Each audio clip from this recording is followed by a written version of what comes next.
Primeiramente, espero que todos estejam muito bem, né?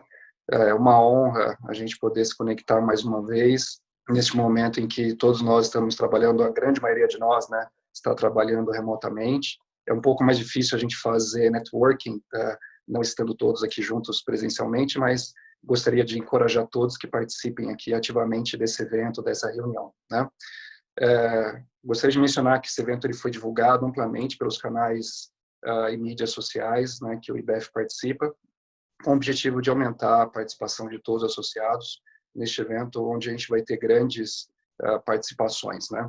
Então, sejam todos muito bem-vindos. Quero agradecer, em nome do IBEF Campinas, todos os patrocinadores do IBEF de Campinas, que são a Deloitte, a PwC, a Unimed Campinas, o Lemos, a Advocacia para Negócios, Demarest e também o Finocq Ustra. Through Connection, we work collaboratively to achieve greater impact for the clients Deloitte serves, the people we develop, and the communities where we live and work.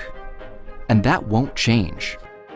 Because while every industrial revolution has been marked by technological advancement, human skills will always be valued. Skills like developing leaders, expanding opportunity, building trust, and creating solutions. The ability to connect people and connect with people will continue to drive every great success story. At Deloitte, we connect people who care to create impact that matters. That has made us, and will continue to make us, distinctly Deloitte. O mundo pede novas leituras, e nós oferecemos um novo jeito de ler o mundo. O novo aplicativo da PwC Brasil.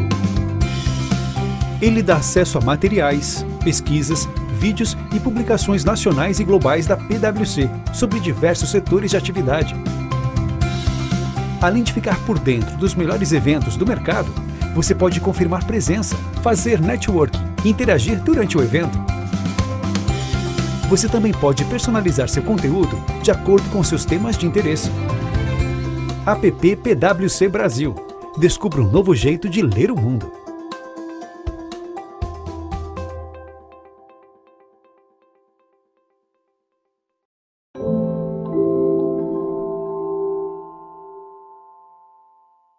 A Unimed Campinas existe para cuidar de você. Em 50 anos, passamos por muitos desafios e vamos passar por mais este. Estaremos juntos. Tenha certeza que com toda a nossa estrutura e tamanho, estamos preparados e prontos para te atender. E agora lançamos a teleorientação, nosso serviço online 24 horas com médicos e enfermeiros, para você ser atendido sem sair de casa, com segurança, pela internet ou telefone. Unimed Campinas. Nosso plano é cuidar de você. De 1978 para cá, muita coisa mudou. E com o Lemos não poderia ser diferente. Durante toda a trajetória do escritório, estratégias foram elaboradas, horizontes foram ampliados e habilidades desenvolvidas, resultando na formação de uma advocacia séria, ética e de excelência. Tudo conquistado graças a uma equipe de profissionais altamente capacitada e uma liderança participativa. Sem contar a prática de uma advocacia atualizada e que atende diversas áreas jurídicas.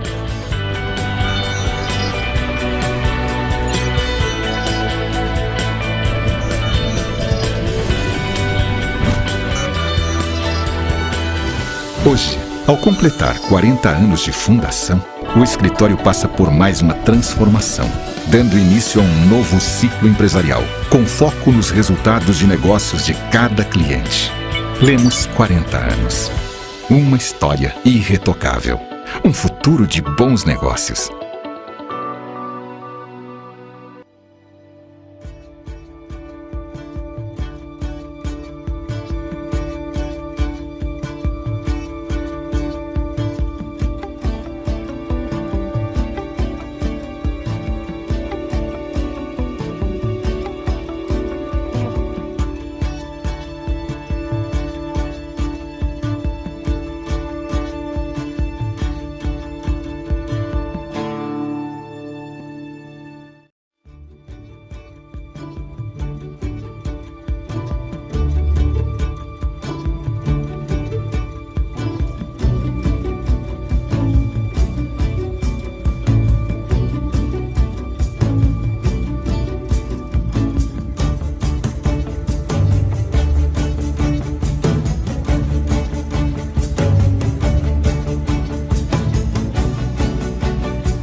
principal propósito de hoje é a gente ter um pouco da visão de dois executivos de finanças aqui da região sobre como eles estão lidando com o momento atual, né, e como que eles têm conseguido executar esse malabarismo importante de liderar finanças de importantes organizações. E também, à medida do possível, colocar um pouquinho da nossa experiência aqui como em atender clientes nesse momento da pandemia, né? O Fábio Fagundes, que é CFO Mercosul e o Global Controller da Benteler, ele vai trazer um pouquinho da sua visão e também as oportunidades e desafios desse momento. E a Ellen Martins, que é superintendente financeira da Unimed Campinas e a vencedora do Prêmio Equilibrista de 2019 do IPF Campinas, também vai trazer um pouco dessa visão para a gente, né? Bom, como a grande maioria de nós sabe, essa é uma crise sem precedentes, né? É difícil de estimar uma previsibilidade, também não tem fronteiras, traz reflexos humanos, sociais, econômicos, culturais bastante importantes, né? Então, desafios, acho que para todos, né? Não apenas para os executivos de finanças, mas para as empresas, para os governos e para todas as pessoas, são bastante importantes. Eu fico muito feliz de ter aqui a honra de poder mediar hoje esse evento, né, e também fazer a abertura desse evento. E também tenho certeza que todos nós aqui estamos muito felizes e honrados com a participação do Fábio e da Ellen nessa apresentação, né? Então, o Fábio vai fazer a apresentação, ele vai fazer a apresentação por cerca de 20, 25 minutos, e aí na sequência a gente vai passar a palavra para a Ellen, também para fazer uma apresentação de mesmo tempo, né? As eventuais perguntas que cada um de nós tiver, eu peço que, por gentileza, sejam inseridas no chat, que aí, ao final da apresentação, o Fábio, a Ellen e eu também buscaremos responder a todas as perguntas, tá bom? Eu vou, então, agora pedir, gentilmente, que o Fábio se apresente, né, para poder começar a passar um pouco da sua visão para todos nós.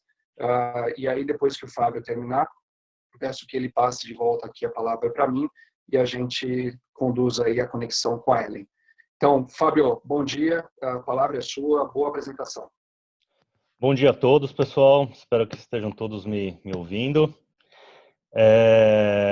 Faz só um... Tá... Ótimo. Todos te ouvindo. Bom, obrigado pelo convite. Eu fiz uma apresentação há mais ou menos um mês atrás, então estou trazendo alguns dados atualizados, uma visão de como a crise está se espalhando na Europa, em especial na Alemanha, mostrar algumas diferenças entre o Brasil e a Alemanha, e também o que as indústrias, né, que estão sofrendo bastante, em especial a indústria automotiva, o que as indústrias podem fazer, qual que é o papel da área financeira nesse momento de crise. Atualmente eu não sou mais o CFO do Mercosul, a gente tem agora o Cláudio Góes me substituindo. Eu estou agora só com a posição de Global Controller de operações aqui na Benteler, onde eu sou responsável pela controladoria de operações industrial de todas as fábricas no mundo. Deixa eu compartilhar então minha tela e a gente já começa. Espero que estejam todos vendo. Então, vamos ver aqui.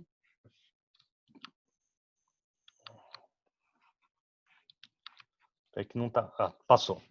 Então, essa primeira imagem é o que eu costumo dizer da crise, né?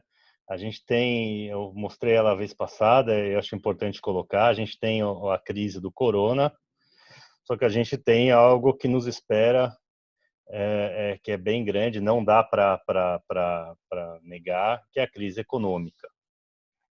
E a gente tem que se preparar para isso. Peraí que eu estou com isso. Então, eu vou falar um pouco da Alemanha, né, o que eu coloco um caso à parte, foi um dos primeiros países na Europa, depois da Itália e da Espanha, a sofrer com a crise, como que a gente está lidando, e depois falar um pouco de liquidez, né, o que é a palavra da vez, né, sem querer fazer a rima, né, mas hoje a gente ouve de todas as consultorias, em todos os fóruns de CFOs e de financeiros, a questão da liquidez. Um pouco da Alemanha, tá? Trazer para vocês alguns dados, né? Então, assim, o mundo, os casos diários reportados no mundo, então a gente vê uma certa estabilização, mas o mundo é complicado porque quando você olha alguns países como China, Rússia, até a própria Índia, né, existe um controle deficiente dos casos, para não falar muitas vezes até um reporte deficiente do que está acontecendo. Mas aí você olha Estados Unidos caminha para uma estabilização, apesar de ainda ser muito grande o número de casos reportados por dia. Aí você olha a Alemanha, né? Então a Alemanha já passou por uma fase de pico, então hoje realmente a gente conta em não mais do que dezenas de casos por dia. Então aí quando a gente olha na mídia, né, o que a Alemanha já abriu, já reabriu de comércio e varejo, então está muito em virtude da quantidade de casos por dia. E a gente olha Brasil. Então o Brasil ainda está numa ascendente, né? Então acima de 1.000 casos por dia. E se você olha a quantidade de estatísticas, você trabalha um pouco com os números de estatística, isso ainda deve permanecer por um tempo, ou seja, o número de óbitos, infelizmente, deve crescer até em torno de 35 mil, mas fazendo uma análise estatística, deve passar dos 100 mil, né? Infelizmente. Então, a gente ainda no Brasil ainda tem muito o que temer da questão da crise do corona e, consequentemente, a crise econômica ela vem atrás. Um pouco da Alemanha, né? A Alemanha, o que acontece? Ela tem uma cultura de guerra, então a população ela tem dentro de si um respeito maior pela questão de crise. Por outro lado, você tem também um Estado presente, atuante, o Estado atuou rapidamente com relação à orientação, então não ficou batendo cabeça o que precisa fazer, o que não precisa, discute entre governador, entre presidente, entre prefeito. Então, rapidamente teve uma reação grande de diretrizes governamentais do que precisava ser feito, né? Tem leis consolidadas também, uma cultura social grande, como eu disse, mas as leis que foram votadas às pressas no Brasil, na Alemanha já existiam. Então, a lei do trabalho de curta duração, que aqui na Alemanha a gente chama de Kurzarbeit, né, o trabalho short time, já tinha desde a crise de 2008. Então, isso foi aplicado de forma muito rápida. O sistema de saúde também é universal, então não tem essa de hospital privado, hospital público. Basicamente, toda a população vai para o mesmo hospital.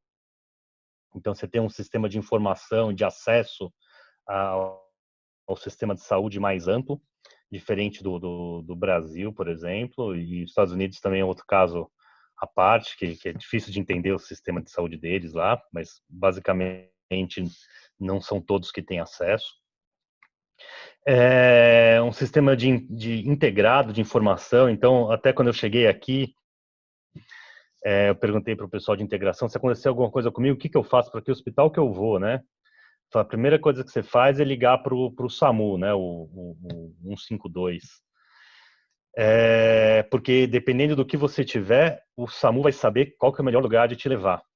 Então não fica querendo ir por conta, não. O sistema de emergência, ele é o melhor lugar para você para te dar o primeiro atendimento. Então realmente funciona. Então quando que a gente espera de repente você se sentir mal em casa, você vai ligar para o SAMU. Acho que essa é a última coisa que a classe média para cima pensa em fazer, né? A capacidade de poupança também da população, então é uma população que é pouco endividada pelo consumo, então tem pouco carnê para pagar, como a gente costuma dizer no popular. Então isso também ajuda no momento de crise. Então tudo isso faz com que essa curva na Alemanha tenha diminuído rapidamente e a população possa voltar à normalidade o mais rápido possível. Ainda não está normal, né? Se a gente ainda vê as indústrias estão voltando passo a passo, as empresas ainda estão todas em home office, e agora em junho e julho começam as férias de verão, então a gente vê que realmente normalidade 100% deve voltar somente a partir de setembro. Essa é a nossa expectativa, ou seja, depois de quando acabar o verão. Bom, dito isso, a indústria automotiva, a expectativa é que caia 25% na Europa, né? Então eu trouxe um dado importante, que são os dados da Anfavea do mês de abril. Eu ainda não tenho o mês de maio. Se alguém tiver depois aí, o pessoal do automotivo, se alguém já tiver os dados da Anfavea de maio, pode colocar. Mas em abril, como eu disse na nossa reunião no começo de maio, a indústria automotiva em abril foi praticamente zero, né? Então, você vê que caiu ali em março, abril, acima de 250 mil unidades de veículos por mês, caiu a 1.800, ou seja, isso é praticamente zero, foi a indústria do mês de abril. Isso para todos os segmentos, né? Caminhões e agrícolas e rodoviárias também. O Ayrton também deve ter sentido isso aí na indústria dele. A expectativa em maio não é muito diferente, então teve durante o começo de maio, a expectativa em maio, em abril, em junho, não é muito diferente, teve uma postergação do início de produção, basicamente todas as montadoras, eles postergaram em algumas semanas, então o resultado de maio também não é muito alentador, e agora em junho a gente vê uma retomada, mas mesmo assim gradual. Alguns dados globais, né? Então, em abril, com relação ao ano passado, eram expectativas de total de produção anual. Então, a expectativa agora é que caia em torno de 30% no Brasil. Estados Unidos também quase beirando os 30%, talvez esse número passe a ser até pior. A União Europeia, como eu disse, em torno de 25%. E a China, 15%. A China, um dado interessante, todas as nossas 14 fábricas na China já voltaram em produção. Então, a gente vê que realmente a China já passou pela crise. A gente vê, no fundo, pra você ter uma ideia, a China, o volume de produção foi até acima do budget em maio. Então, podemos dizer que a China já passou pela crise. Então, esse é um dado importante e positivo. Alguns dados, né, do que em comparação o Brasil com relação ao resto do mundo, né, em termos de ajuda financeira. Então a gente vê a Alemanha liderando aí com relação a ajuda, desoneração e também fomento de crédito, comparando com o Brasil. Então o Brasil muito incipiente. Aliás, ontem teve uma divulgação adicional, então a Alemanha vai diminuir o imposto sobre consumo, né? O IVA vai diminuir de 19% para 16%, então, ou seja, uma redução generalizada de impostos, o que a gente precisava ver também aí acontecer no Brasil, tanto redução de imposto como redução de gasto público, isso ainda o governo está devendo. Então, toda a parte de crédito também, no Brasil ainda está incipiente, as empresas estão muito demandantes por crédito, então por mais que tenha reduzido compulsório e linhas de crédito, a demanda é muito grande. Então o banco, no final do dia, escolhe para quem que ele vai emprestar, e aí as empresas com um risco menor ou com garantias reais acabam tomando todo o crédito disponível, que sobra muito pouco para o médio empresário ou para aquelas empresas que o banco não quer estar aqui. Aí um pouco da gestão de liquidez, né? O que as áreas financeiras podem fazer e estão fazendo. E aí veio essa palavra que era pouco utilizada no dia a dia, liquidez, né? antes de falar de liquidez, né, um pouco dos cenários. Se fala em 4 grandes macro cenários empresariais de efeitos da crise, né? Algumas empresas trabalham com cenário de crescimento, né? Então a gente vê streaming de mídia, medicina online, ensino à distância, a área de alimentos, né? O Ayrton falou na última vez, né, que ninguém para de comer, né? Então a gente vê que algumas empresas estão têm uma oportunidade até de crescimento no curto prazo. Depois vem o retorno ao normal, ou seja, indústrias que estão sofrendo, mas também no curto prazo devem voltar a um padrão normal. Então, por exemplo, a indústria de telecomunicações, indústria financeira, transporte público, agricultura, isso tudo tem uma previsão, de acordo com as consultorias, de voltar ao normal. Inclusive, esse estudo é da Deloitte, é um estudo público da Deloitte. Aí tem algumas empresas, né, que é onde eu acredito que a indústria automotiva e as demais indústrias se encaixam, que tem que ter uma transformação profunda para poder se reerguer. Um reajuste, os volumes não vão voltar no médio prazo aos patamares pré-crise, então precisa de um modelo de transformação grande, inclusive um modelo de financiamento para que a indústria sobreviva, vai sobreviver, mas precisa de uma transformação. Então o turismo, por exemplo, é clássico, acho que o turismo não vai acabar no mundo, mas tem que se reinventar. Bens de consumo, né, eletrodomésticos e o setor automotivo e a indústria imobiliária também. E aí tem um outro setor que quem sofreu bastante, que poucos sobreviverão e ainda está uma incógnita muito grande, mas todo mundo acompanha pela mídia, a indústria aeronáutica, né, a indústria de aeroportos também, varejo tradicional, indústria de grandes eventos, isso de forma global. A gente estava falando um pouquinho antes de começar, teve um jogo do campeonato alemão semana passada e estádio porta fechada, né? Então, essa é uma indústria também que tem que se reiniciar e reinventar completamente. Falando um pouco de liquidez, né? Então tem um estudo do JP Morgan que fala, dependendo do setor, quantos dias cada empresa sobrevive sem gerar caixa, né? Então numa média ali de um mês no máximo. E aí a gente olha à direita, né, o cronograma de retomada de produção de uma das montadoras, mais de um mês sem produção. Então como é que fica, né?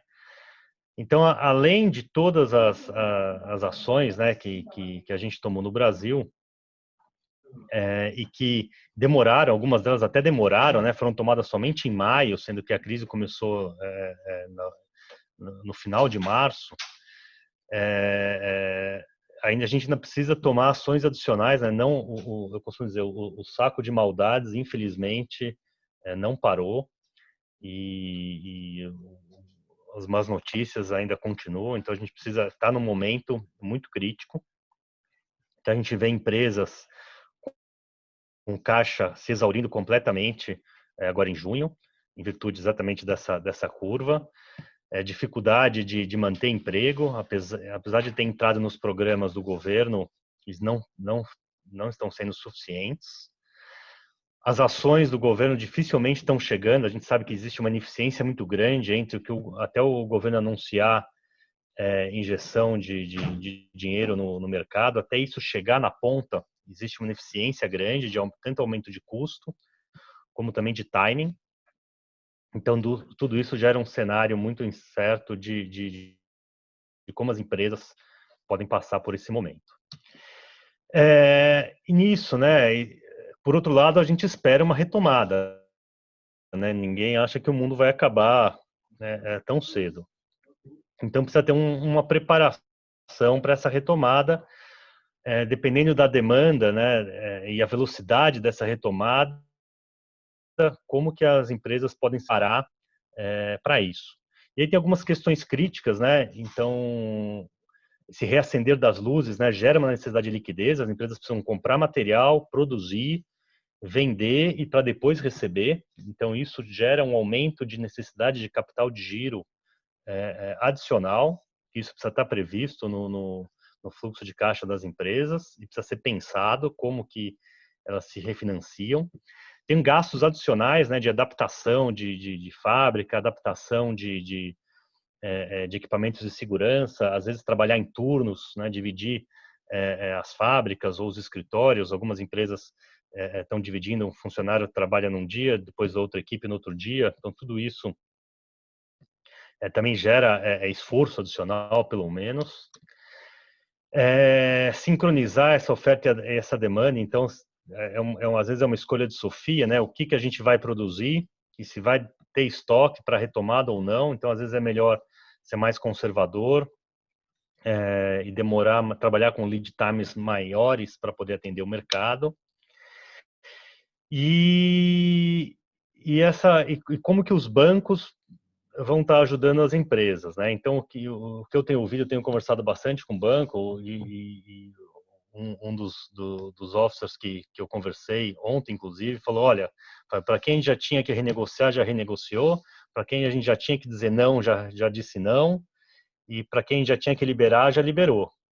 Então, infelizmente, a gente teve que dizer não para muita gente. Então, ele estava até... Difícil ver banqueiro triste, né? Mas ele estava realmente preocupado porque ele teve que dizer não para muita empresa que estava precisando. E aí trabalhar com o aumento da inadimplência. Então, acho que mesmo no setor B2B, às vezes você tem uma inadimplência diária que antes ela era gerenciável, né? Então o cliente, em vez de pagar na terça-feira, pagava na quinta, em vez de pagar na sexta, pagava na segunda. Isso tudo era gerenciável. Hoje não é mais. Hoje o caixa está tão curto que você precisa do dinheiro do almoço para poder economizar e garantir o jantar. Então, essa inadimplência diária, né? Ela nunca foi tão importante. Aí a gente vê todas as empresas, né, implantando o comitê de liquidez. Então, esse comitê de liquidez, quando fala entre 4, 6, 8 horas, ele não só a tesouraria participa, mas as áreas de operação, comerciais, compras, recursos humanos participando.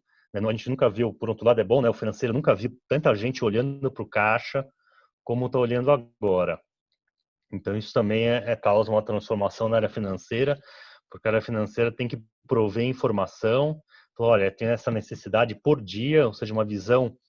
Aqui na empresa que eu trabalho, a gente trabalha com uma visão de 12 semanas, diariamente, olhando isso, e um rolling 12 semanas, a cada semana a gente acrescenta uma, e todo mundo participa. Aí até o que está sublinhado, eu acrescentei da reunião anterior, né? Capital de giro precisa ser conservador nessa reposição de estoque, então não querer trabalhar em parceria com o cliente, de ele poder esperar, o consumidor acho que vai entender, poder esperar um pouquinho mais para ter o produto nessa retomada, ou seja, não querer estar pronto de uma vez só, porque não vai ter dinheiro para isso. As ações adicionais de captação de recursos, então a gente vê, tem que ter garantia real, né? O banco dificilmente vai emprestar para quem não tem garantia real. Venda de ativos não operacionais ou não indispensáveis é uma solução, porém, por outro lado, o preço dos ativos caiu. Então, hoje, quem tem um imóvel, quem tinha um terreno que não precisava e que vai querer vender o terreno para gerar caixa, precisa ver se vai ter comprador. Então, também isso é um ponto super importante que até contabilmente, né, a relação de impairment de ativos, isso precisa ser revisto, porque hoje o preço dos ativos, principalmente de imóveis, a gente vê uma queda grande exatamente pela falta de demanda. Postergação de pagamentos, tem que tomar cuidado, porque se você começa a postergar pagamentos a fornecedor, o fornecedor vai te pedir dinheiro adiantado para poder fornecer da próxima vez. Então é um tiro no pé. A gente não trabalha com postergação de pagamentos à revelia do fornecedor. A gente vê isso muito mais como um risco futuro e até de próprio quebrar o fornecedor, principalmente em indústria automotiva. A gente tem toda uma cadeia sincronizada e validada. Você tem que tomar cuidado na cadeia toda. Então não dá para simplesmente postergar sem ter como acordo com o fornecedor. E depois você também não consegue aquele prazo que você tinha, você já não consegue mais, uma vez que a próxima vez o fornecedor vai pedir adiantado. Como eu disse, né, a revisão do fluxo de caixa diário, então não dá mais para fazer fluxo de caixa quinzenal, nem mensal, nem pensar, né? Semanal, olhe lá, mas a gente pelo menos 12 semanas e as próximas 4 tem que ser diário, dia a dia. Atuação proativa também de cobrança, então a gente vê que não dá mais para esperar para ver se pagou, tem que ligar antes, combinar, e aí, tá tudo certo, vai pagar, principalmente aqueles clientes com maior ticket, né? A gente tem que contar com dinheiro no caixa, o dinheiro de amanhã no caixa, então tem que ter uma atuação mais proativa do que reativa. Isso também gera uma necessidade de esforço grande das tesourarias, e em trabalho de home office ou trabalho reduzido, isso também é um problema adicional. Acho que a gente nunca viu as tesourarias trabalhando tanto na vida e as áreas financeiras trabalhando tanto na vida como estão trabalhando hoje. Então, estamos colocando área de compras para poder também fazer gestão proativa de cobrança. O monitoramento de linhas de crédito. Então, assim, o dinheiro às vezes tem, né? A gente olha, fica sabendo no jornal que tem uma linha de crédito nova, um programa novo do governo. Então tem que ir atrás, tem que fazer, ter um relacionamento grande com os agentes financeiros para que essa linha de crédito chegue rapidamente às empresas. Para as empresas médias, para as empresas grandes isso às vezes é um problema, imagina para as pequenas e médias. Então a gente vê que às vezes o dinheiro fica parado nos bancos. Então também esse é um desafio grande que as empresas têm que as áreas de tesouraria têm que ir atrás para fazer com que esse crédito chegue ao caixa das empresas. E aí um ponto mais importante, um dos pontos importantes, mas mais difíceis, né, que é ajustar a empresa para um novo patamar. Então não é um ajuste temporário, mas é um ajuste definitivo para o novo patamar de vendas. Então, não só as empresas, mas todo mundo vai ter que se reinventar como que segue num pós-crise, porém com um volume menor daquele previsto. E revisão de gastos. Então, a gente também a gente implementou um comitê, toda a ordem de compra passa por um comitê. Infelizmente, o que às vezes uma área acha que é essencial, quando a gente vai ver nesse comitê, esse gasto dá para ser no mínimo postergado por alguns meses. Então isso também, esse 4 olhos ou 6 ou 8 olhos nessa revisão de gastos é essencial. A gente criou um questionário, né? Primeiro o gasto dá para ser evitado, segundo dá para ser postergado, terceiro dá para ser renegociado, dá para negociar prazo de pagamento. Então, todo gasto está sendo rediscutido, não importa se ele é um notebook ou uma nova máquina, tudo que dá para postergar, a gente está fazendo. E ter muita disciplina na liberação e aprovação de pagamentos. Então, mesmo que uma ordem de compra é aprovada, é feita uma compra, ou seja, tem que ser questionado em todas as etapas, né? Não tem mais gasto urgente, né? Então, quando a gente trabalha com fluxo diário de caixa, gasto emergencial, urgente, acabou. Então, os tesoureiros normalmente reclamavam que algumas áreas pediam liberação de um dia para o outro. Isso, pelo menos, o que a gente tem visto é que não existe mais espaço para gasto urgente, né? Tudo pode ser postergado. Bom, é isso. Um pouco da minha experiência na indústria que eu trouxe para vocês. Eu espero que tenha bastante perguntas aí no final. Passo a palavra para o Paulo agora. Obrigado a todos. Fábio, muito obrigado pela apresentação. As mensagens aí para a gente. Agora a gente vai ter a oportunidade de ouvir um pouquinho a Ellen, que é uma executiva financeira de um setor bastante diferente desse do Fábio, né?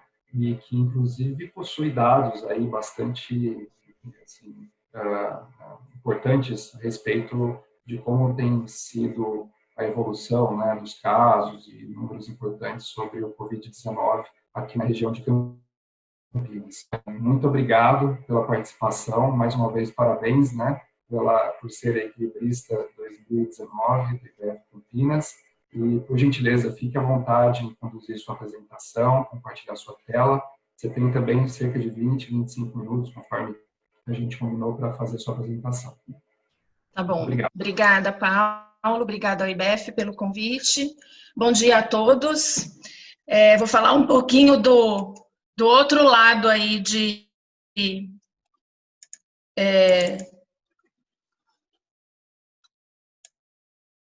uma visão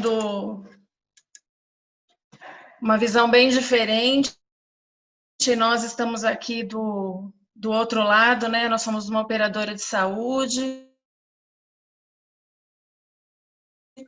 como a saúde enfrentando essa crise, não só na nossa área financeira, mas na operadora como um todo, porque a gente tem uma questão assistencial que é o mais importante no nosso segmento. Vou falar um pouquinho... Opa, passou demais. Vou falar um pouquinho para vocês da Unimed Campinas.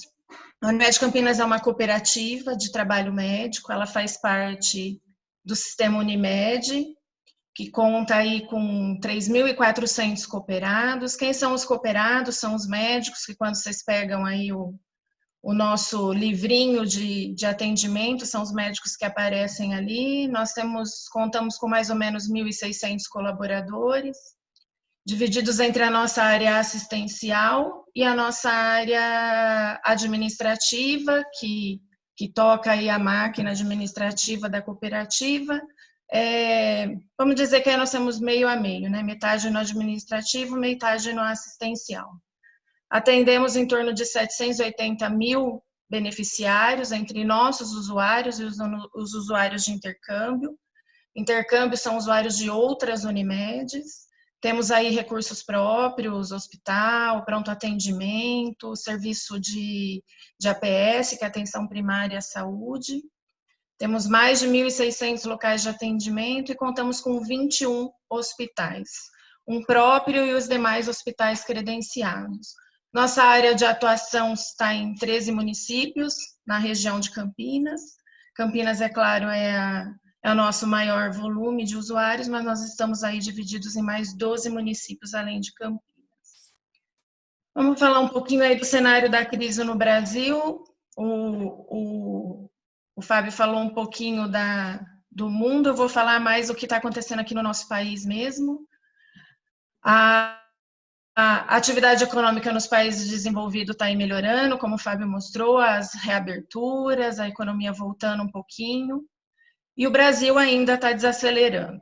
Uma projeção de retração do PIB, estimado em 4,5% para 2020.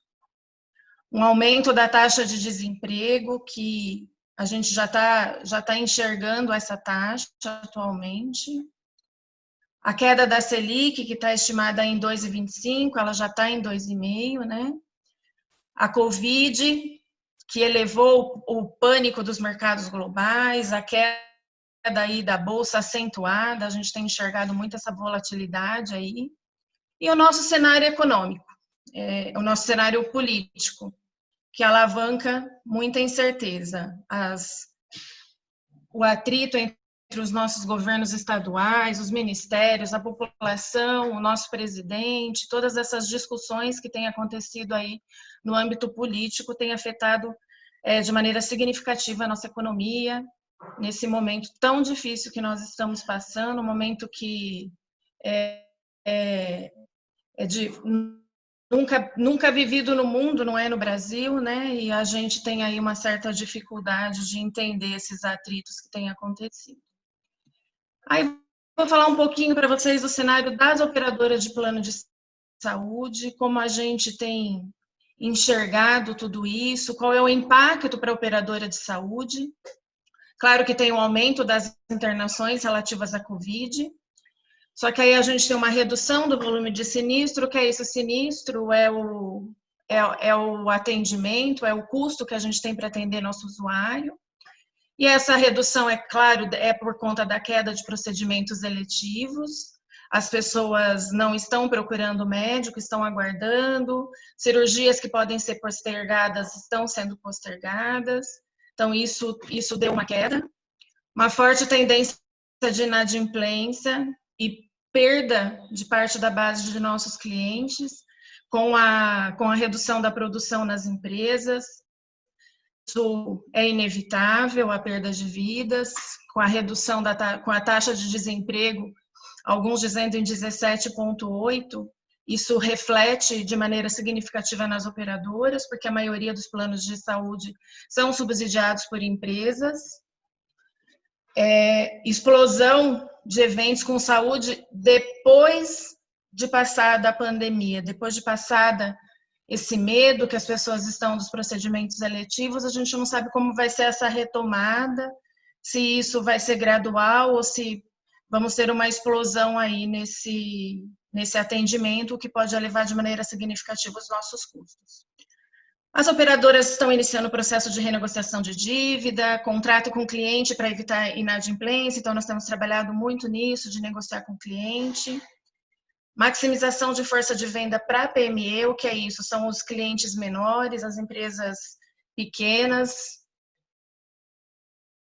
Então, estamos tentando aí vender mais para essas empresas. A venda de PF acaba, pessoa física, né? PF acaba aumentando quando a pessoa perde emprego. A saúde, ainda mais nesse momento, é o mais importante para todo mundo. Então, você tem um atendimento, caso você tenha aí, você seja infectado por Covid. E estamos repensando os nossos produtos também. Nós somos regulados pela Agência Nacional de Saúde e somos obrigados a ter várias garantias com relação a provisões aí que são feitas para a agência reguladora. Ela propôs uma liberação de 15 milhões de reais de um fundo de reserva para manter a liquidez das operadoras. Porém, essa liberação exigia como contrapartida algumas coisas que eram difíceis de assumir no momento. Das operadoras do Brasil, só 9 fizeram adesão a essa liberação.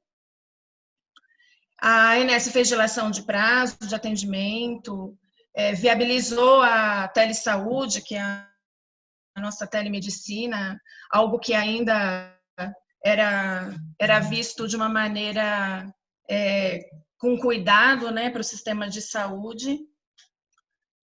Prorrogação dos prazos das obrigações das operadoras, e a agência tentou ajudar congelando algumas obrigações para que as operadoras conseguissem ter fôlego nesse momento aí difícil.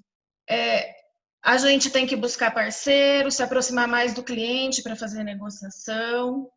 Temos que ter uma gestão financeira para equilíbrio de caixa e liquidez, como foi dito aí anteriormente. Esse é o acompanhamento que a gente faz diariamente.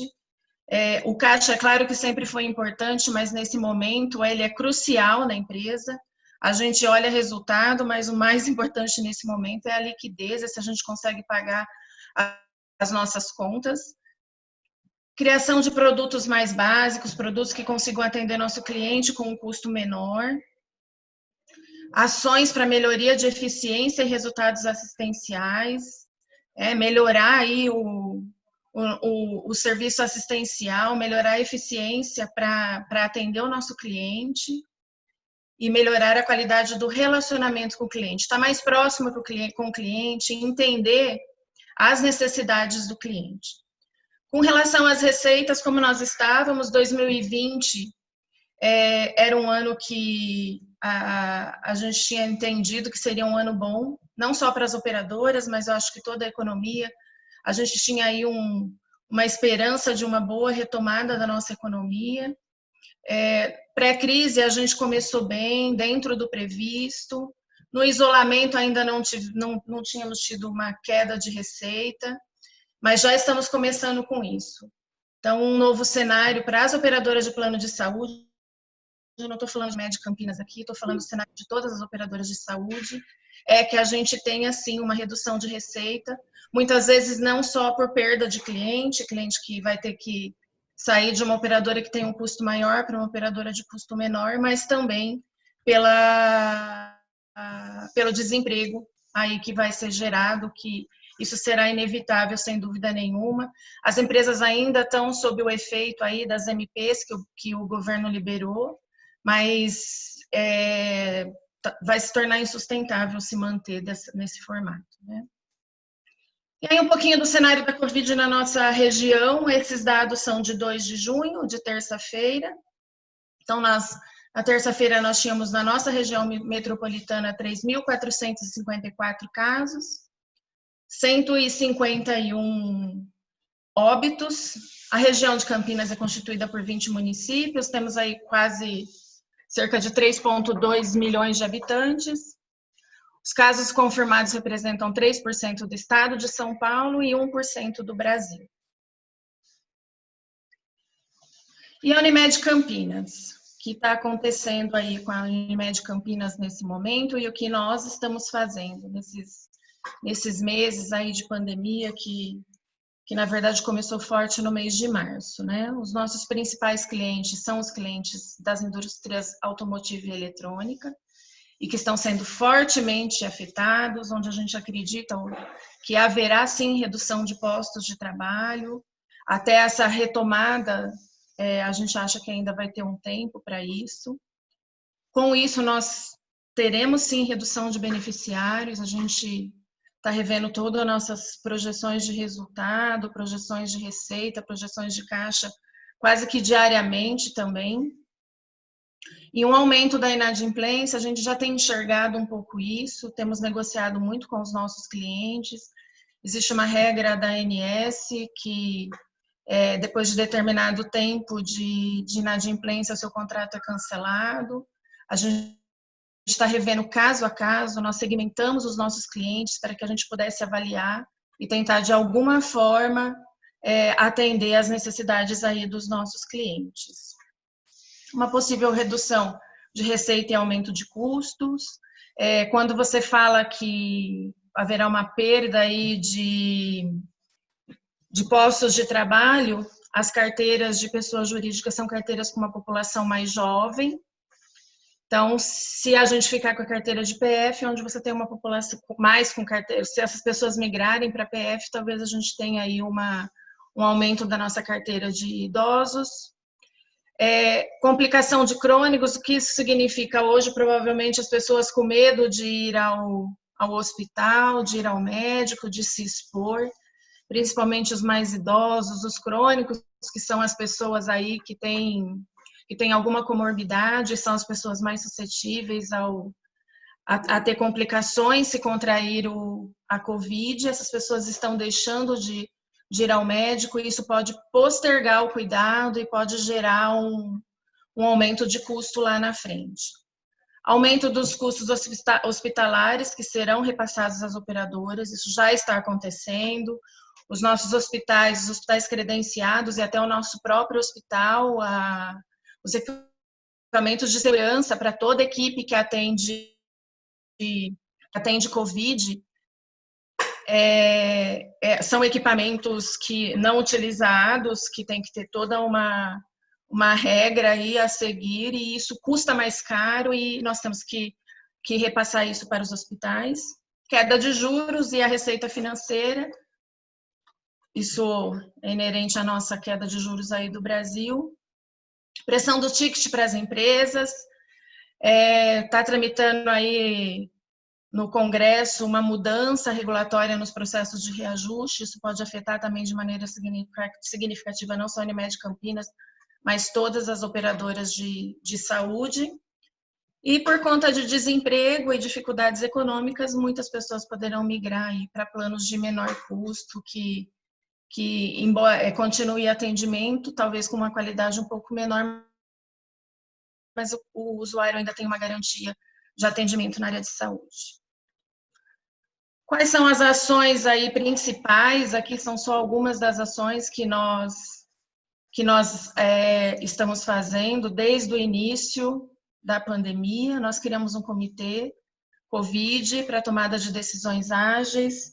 As nossas decisões, elas são relacionadas, sim, a toda a parte financeira, claro, pensando sempre no nosso caixa e nos nossos resultados, mas ela tem que principalmente pensar no atendimento dos nossos beneficiários, das pessoas aí, das 780 mil pessoas, vidas que estão sob os nossos cuidados. Então, esse comitê, no início, nós nos reuníamos 3, 4 vezes por semana, hoje a gente está se reunindo uma vez por semana. Como nós somos uma cooperativa, as decisões elas têm que ser colegiadas, então esse comitê tinha decisões mais ágeis, mais rápidas, não precisando aí de um processo de decisão mais demorado, que é como funciona a operadora. Estudo e projeção de curva de crescimento e ocupação de leitos, isso a gente faz todos os dias, a gente tem um censo de taxa Covid, de quantos usuários entraram naquele dia com Covid, qual leito ele está ocupando, se ele está ocupando leito de enfermaria, se ele está ocupando leito de UTI. Então, é o nosso cuidado com a assistência, com garantir o atendimento de todos os nossos usuários. Uma criação aí de cenários de oferta e demanda, a revisão das perspectivas financeiras, fortalecimento do nosso caixa e a revisão do fluxo projetado. A gente faz essa revisão diariamente, olhando as contas. Suspendemos todos os projetos estratégicos que não eram prioritários. O nosso planejamento estratégico de 2020, ele tinha muitos projetos, muitas mudanças, muita coisa que nós queríamos fazer, mas com a pandemia tivemos que suspendemos aqueles projetos que não eram prioritários, substituindo por outros, por exemplo, a telemedicina, que é um projeto importantíssimo para atender nosso usuário agora que está em casa. O Comitê Covid, ele se reúne, né, como eu disse, aí hoje uma vez por semana. A gente toda semana também acompanha os indicadores por meio do nosso dashboard, onde a gente tem algumas frentes de avaliação, e a gente não avalia só o caixa, né? Claro que o caixa é o nosso indicador principal. A gente olha a evolução do caixa, a evolução da nossa inadimplência, mas também a gente olha o número de vendas, de cancelamentos. A nossa receita está muito atrelada a isso, as movimentações aí entre produtos. Olhamos a evolução da receita, do custo dos nossos serviços próprios, olhamos todas as nossas despesas, aquilo que é essencial, o que não é essencial, sinistralidade, o que é a sinistralidade, o quanto o nosso custo representa da nossa receita. Isso é um indicador de operador importante aí que existe das operadoras de saúde. E olhamos o EBITDA. Olhamos principalmente a fila de atendimento, e aqui também nós estamos falando do nosso usuário, se ele está sendo atendido, se ele está em fila, porque muitas especialidades foram reduzidas o atendimento, os nossos médicos também ficaram preocupados, também estão em casa. Fazemos uma gestão do número de leitos, dos casos de Covid, como eu já disse anteriormente, casos confirmados, internações, quantos testes nós realizamos. Esse é um acompanhamento que nós fazemos diariamente. E um dos nossos itens aí mais importantes, que é o fortalecimento do nosso caixa. Isso acho que todo mundo está fazendo, não só as operadoras de saúde, né? Claro que cada um com as suas particularidades. A gente fez uma classificação dos nossos clientes por porte e por segmento, e aí a questão de inadimplência, as solicitações aí de negociação, nós olhamos caso a caso, se o segmento foi afetado, se não foi afetado, o que nós podemos fazer aí para o nosso cliente. A projeção de fluxo de caixa, fizemos vários cenários de impacto, com vários cenários aí de inadimplência. Estamos agora trabalhando em cenários de probabilidades aí de perda de vidas por conta de desemprego. Os nossos custos assistenciais, separando os custos específicos de Covid dos demais custos, avaliando de maneira agora importante as demandas reprimidas, a fila que nós temos aí de solicitações que ficaram paradas. E aí é um fortalecimento de caixa, gente, é importante manter a liquidez em alta, controlar as nossas aplicações livres e aplicações vinculadas. O que é isso? Existem aplicações que são vinculadas e nós não podemos mexer, que são aplicações que são garantidoras aí das nossas provisões da ANS, então a gente tem que trabalhar com o nosso caixa livre. Por isso a inadimplência é um fator muito importante para nós, porque a gente, embora quem olha o nosso balanço enxerga um bom caixa, parte dele não é nosso, a gente brinca, né, que parte dele não é nosso. Ele está como garantia da ANS, a gente não pode movimentar, não pode tirar. Linha de crédito, isso a gente tem que ficar sempre atento se tivermos algum problema com relação à caixa. Alongamento de dívidas existentes. Nosso fluxo de caixa, né? Recebimento aí por tipo de serviço. A tendência de queda nos níveis de serviço e inadimplência, renegociação de pagamentos já programados, claro que isso tudo sempre com muito cuidado, avaliando, tributos, prorrogação de pagamento, nós avaliamos muito isso aqui, porque teve aí algumas MPs, FGTS, PIS, COFINS, nós avaliamos qual seria possível e seria necessário que nós fizéssemos essa prorrogação de pagamentos com muito cuidado para não deixar tudo lá na frente. Suprimentos, isso foi muito importante para nós, principalmente no começo da pandemia, onde vocês devem ter visto aí na mídia a falta dos equipamentos de segurança, os preços exorbitantes, um item que antes você pagava R$5, você passou a pagar R$60. Então, isso dificuldade de encontrar esses itens no mercado, tentando um melhor preço, alongando prazos daquilo que é possível alongar. Suspendemos os investimentos, né? Praticamente quase todos os nossos novos investimentos para 2020. O que nós fizemos aí para o nosso cliente nesse período de pandemia, como eu disse, a nossa realidade é diferente, né? A gente tem que pensar no nosso caixa, nos nossos resultados, mas o cliente é o mais importante para nós. É ele que está sendo cuidado, é ele que pode ser mais afetado na vida dele por conta da pandemia. Nós implantamos aí o nosso serviço de telemedicina, por meio do nosso registro eletrônico de saúde, a gente já usa isso há muito tempo, ele foi importantíssimo, porque é uma ferramenta que nós já tínhamos, eletrônica, que nós acoplamos aí a medicina preventiva, a telemedicina a ela, então a gente consegue, através da telemedicina, dar trabalho ao nosso médico e atender o nosso cliente. O programa Com Você, que é um programa de orientação psicológica, por meio de videoconferência, para os principais parceiros estratégicos da Unimed Campinas. Por que isso? Porque as pessoas em casa, em pandemia, correndo risco de perder emprego, muita gente muito preocupada em contrair aí esse vírus, que em muitos casos ele é fatal. Então, isso tem levado as pessoas aí a ficarem muito tensas mesmo, e por solicitação de alguns clientes, a gente implantou esse programa. Nós temos a teleorientação coronavírus, é um serviço de teleorientação ativo, os beneficiários podem ligar, ele é por meio do nosso pronto atendimento, são os médicos do nosso pronto atendimento, que fica em Sumaré, que atendem, fazem uma triagem aí, e fazem o direcionamento desses usuários sem a necessidade de ir até um pronto atendimento, de se expor aí ao vírus, né? E ações para os nossos cooperados, a nossa cadeia de fornecedores e o nosso serviço próprio.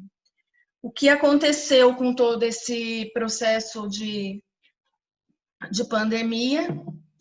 Principalmente os hospitais tiveram que liberar leitos para receber usuários de Covid. Então, os procedimentos eletivos, que a gente chama, as cirurgias agendadas, as consultas agendadas, elas foram, na sua grande maioria, canceladas. Os nossos cooperados, os nossos médicos ficaram, muitos deles sem atendimento nenhum, se não são aqueles que trabalham em hospital, muitos deles fecharam os seus consultórios, até com a preocupação própria, né, de contrair aí a doença, o vírus. Então, nós criamos, além de tudo, nós temos que auxiliar os nossos fornecedores, os nossos cooperados, e nós criamos aí um plano de atendimento para o nosso cooperado, plano de adiantamento. Nós fizemos um adiantamento de auxílio financeiro para eles. Existe um processo dentro de uma cooperativa que quando entra um cooperado novo, um médico novo, né, vou usar a palavra médico para que fique mais fácil até o entendimento, ele paga uma cota para ser sócio da cooperativa. Quando ele entra para atender, ele entra lá ele tem os nossos usuários para atender, ele entra como comprando uma cota, pagando uma cota. Nós suspendemos o pagamento dessa cota por 3 meses, para que eles também consigam ter fôlego aí financeiro. Então, a gente está administrando o nosso caixa, mas estamos ajudando os nossos cooperados também a administrar esse caixa. Fizemos um plano de auxílio também aos nossos credenciados, que são as clínicas que são de propriedade de cooperado. Embora ela não seja uma clínica cooperada, ela é uma clínica ela não seja uma cooperada, mas ela é uma clínica de cooperado. Então, aqui também nós ajudamos os nossos cooperados. E aquisição e distribuição aí de equipamentos de ajuda aí de individual. E na crise, a gente precisa inovar. A Unimed Campinas completa 50 anos esse ano, e uma das nossas, a nossa campanha era uma nova era, e acho que estamos entrando sim numa nova era. Então, as indústrias aí encerrando, procurando novos modelos digitais, o medo de perder a estabilidade financeira, então um foco no menos e no mais. Trabalho remoto, educação à distância na Unimed Campinas, isso era uma coisa que a gente não conseguia enxergar, e agora já estamos aí montando toda a nossa política para que o trabalho remoto se torne aí um normal na nossa vida. Transformação digital e automatização dos processos com foco na jornada do cliente. Então, nos preocupar aí de ter um atendimento digital para os nossos usuários. Mudança de hábito de vida, maior higienização, valorização da medicina preventiva, então foco na saúde e não na doença. Aumento da demanda por plano de saúde, devido à sua importância. Acho que as pessoas vão olhar e vão falar, nossa, eu preciso ter um plano de saúde. Hoje é o o terceiro desejo do brasileiro. E concentração do mercado da saúde suplementar aí, com incorporações de carteiras. Bom, era isso. Queria dar para vocês um pouquinho a visão aí da gente como operadora. Muito obrigada. E aí estamos aí à disposição agora para as perguntas. Obrigado, Ellen, pela apresentação. Vocês estão me ouvindo? Estamos sim. Então tá bom. Muito obrigado, Ellen, pela apresentação, que foi bastante interessante ver 2 pontos de vista um pouco diferentes, né? O Fábio falando do ponto de vista do setor automotivo, principalmente, e também a experiência que ele tem tido lá na Alemanha, né, com relação a todo esse momento da crise causada pelo Covid-19.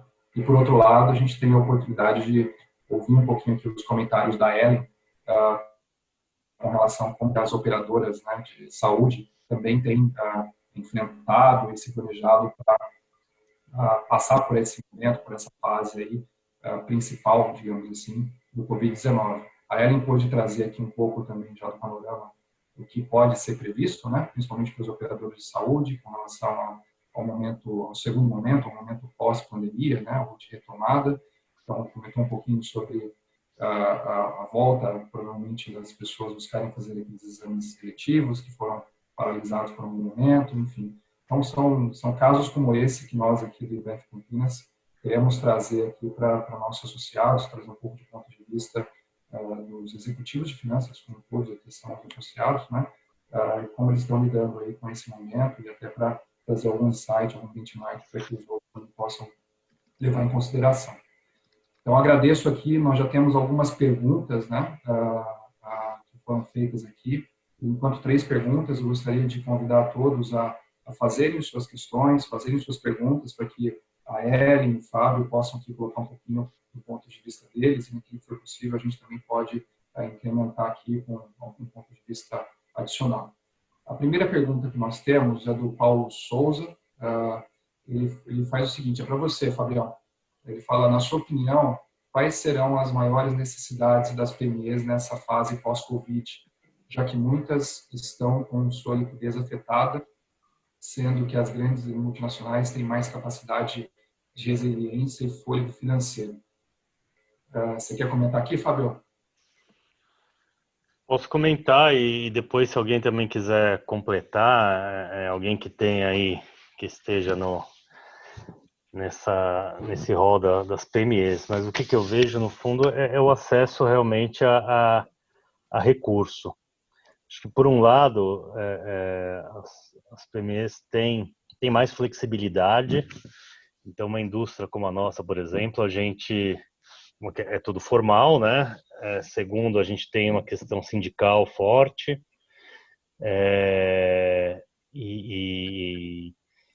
ou seja, a flexibilidade é limitada. E o dinheiro acaba para todo mundo igual, mais cedo ou mais tarde, né? Isso eu tenho conversado com alguns amigos empresários, né? Você chama todo mundo, você explica, você faz um acordo, é muito mais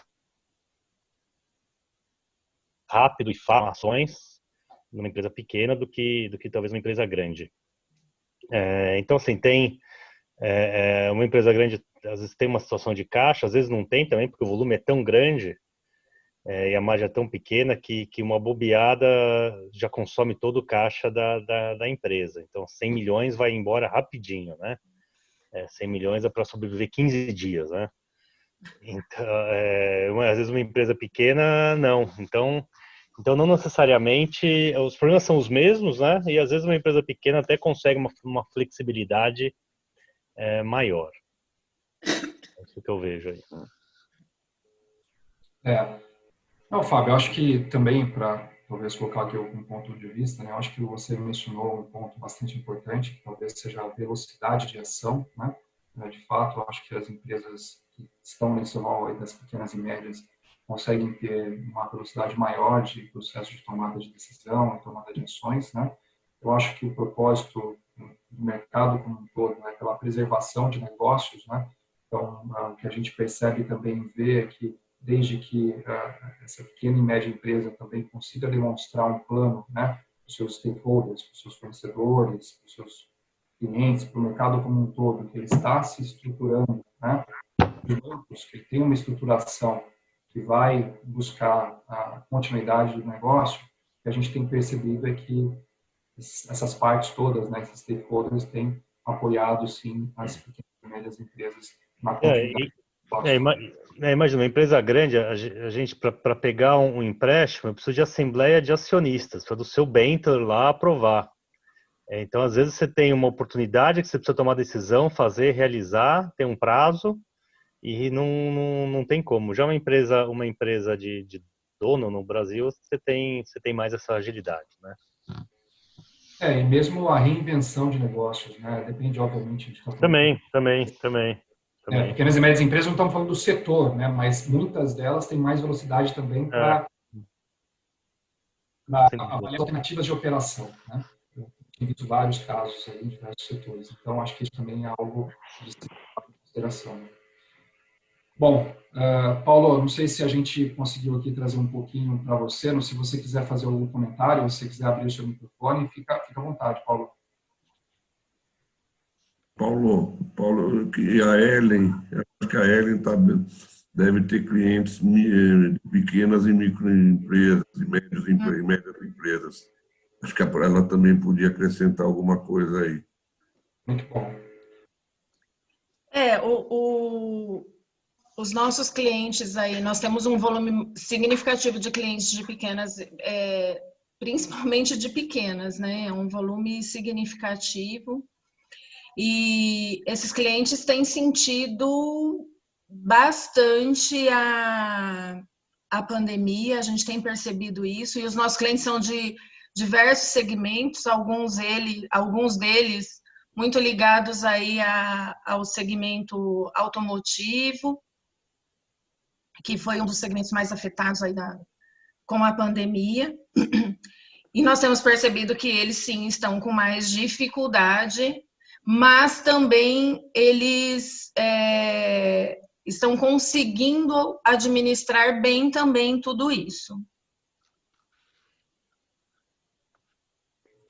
Legal, Ellen. Tem uma pergunta aqui da Ana Toffoli, mais especificamente para você aqui, Ellen.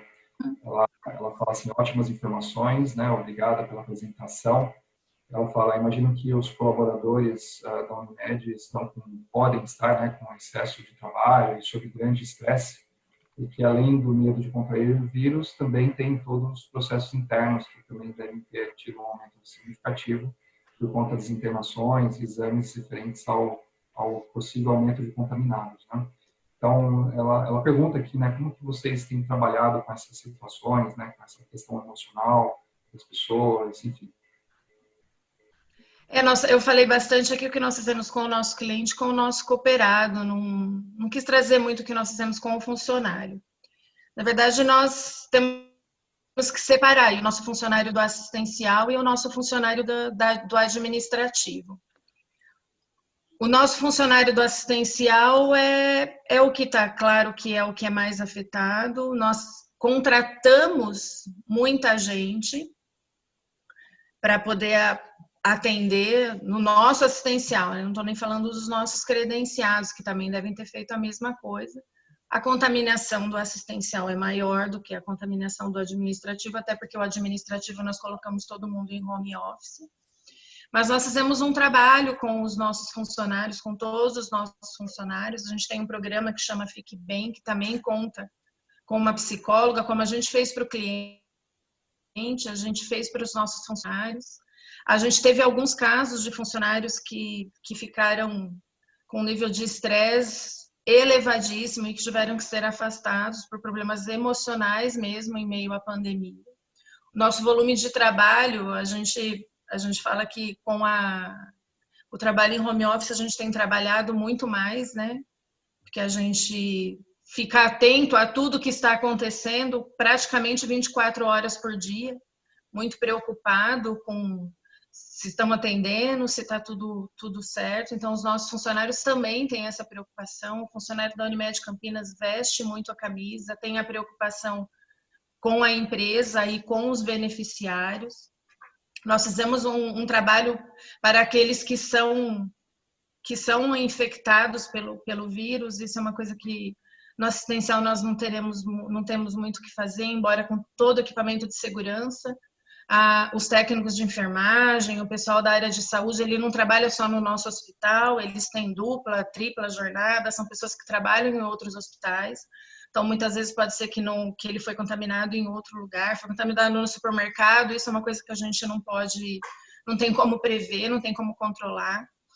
Então, nós fizemos aí um programa de acolhimento, quando a gente faz o teste, e o teste detecta positivo, esse funcionário fica em casa. A gente tem todo um processo de acolhimento, de ligar, de perguntar como ele está. Não tivemos nenhum funcionário nosso que precisou de hospital, todos eles que contraíram o vírus se recuperaram em casa, ficaram os dias necessários para recuperação, fizeram o teste, voltaram ao trabalho. Então, temos esse outro lado, sim, Ana, com uma dificuldade que é diferente de todos os outros negócios, mas estamos com uma preocupação muito grande com o nosso funcionário e cuidando dele. O nosso lema é o jeito de cuidar. E temos esse programa que é o Fique Bem. A gente liga para o funcionário, pergunta como ele está, tem uma equipe que faz tudo isso. Bom, Ellen, obrigado pelos comentários. Acho que a Ellen conseguiu responder adequadamente o seu ponto de vista. Se você puder indicar depois, eu agradeço. A gente tem mais uma pergunta para o Fábio, ela vem do Ayrton, do Luiz Rod. Obrigado, Ayrton, por colocar aqui sua pergunta, né? Ele comenta que com a flexibilização da quarentena, uma das preocupações que existe é com o comportamento das pessoas com o distanciamento social, né? Você poderia, Fábio, comentar como você tem visto isso aí na Alemanha e, eventualmente, com notícias a respeito de outros países da Europa? Tudo bem, Ayrton. Obrigado pela pergunta. Primeiro, eu acho que a mídia generaliza muito a Europa, né? E a Europa é uma mistura de culturas, né? E mesmo dentro da Alemanha, a gente vê nas grandes cidades o povo aglomerando e também, às vezes, a mídia põe o que dá notícia, né? Então, a turma se junta lá no meio da praça em Berlim, aparece no Jornal Nacional, Europa tem aglomerações no meio da praça. E não é bem assim. O que a gente vê no dia a dia é o povo respeitando, você vê fila de supermercado, só pode entrar 100 pessoas no supermercado, então tem uma fila enorme e vai rápido a fila, então o povo respeita, fica todo mundo na fila bonitinho, respeitando o distanciamento social, com máscara, não precisa ter nenhum guarda dizendo o que precisa e o que não precisa. Então tem uma tranquilidade, isso que eu vejo, a tranquilidade da população em se adaptar a essa nova realidade. Eu não sei te dizer, né, não tive ainda e nem se pode viajar muito. Não tive em outros países, só sei o que a gente vê pela mídia, mas o que eu vejo na Alemanha, nas áreas que eu circulo e no dia a dia, é um respeito muito grande por essa nova realidade cultural. Por exemplo, eu passei outro dia na rua, tinha uma fila para entrar no cabeleireiro. E só 2 pessoas sendo atendidas, olhando lá dentro, todo mundo de máscara, e a fila pro lado de fora também todo mundo de máscara. Não sei como é que tá aí, mas aqui o pessoal, de uma forma geral, todo mundo respeita bastante as regras aqui, né? Sei que tem essa experiência fora aí. Tem uma pergunta do Igor. Posso falar, Paulo? Eu acho que o brasileiro não tem esse cuidado, assim. A gente está vendo, em Campinas não foi reaberto ainda, que é reaberto segunda-feira, né? Mas eu moro em Americana e aqui já foi reaberto. Se você passar pelo centro da cidade, onde foi aberto o comércio por 4 horas, como foi que foi definido aqui, está super lotado, as pessoas ficam... Essa fila que fica para fora, as pessoas sim com máscaras, mas sem qualquer distanciamento. Infelizmente, e aí não adianta abrir... isso é diferente. E aí não adianta abrir por 4 horas, porque daí vai todo mundo ao mesmo tempo. Tem que abrir 24 horas, né? Porque daí você limita. Então, assim, tem essa falta de planejamento também, que nem o prefeito falou, rodízio 50%, né? Aí você lota o transporte público. Então, tem algumas ações que não dá muito para entender. Comentários pertinentes, né? Sem dúvida. Eu acho que Fábio, acho que você respondeu assim a pergunta do Ayrton. Peço para ele comentar aqui se ele está de acordo aí, se ele quer colocar alguma coisa.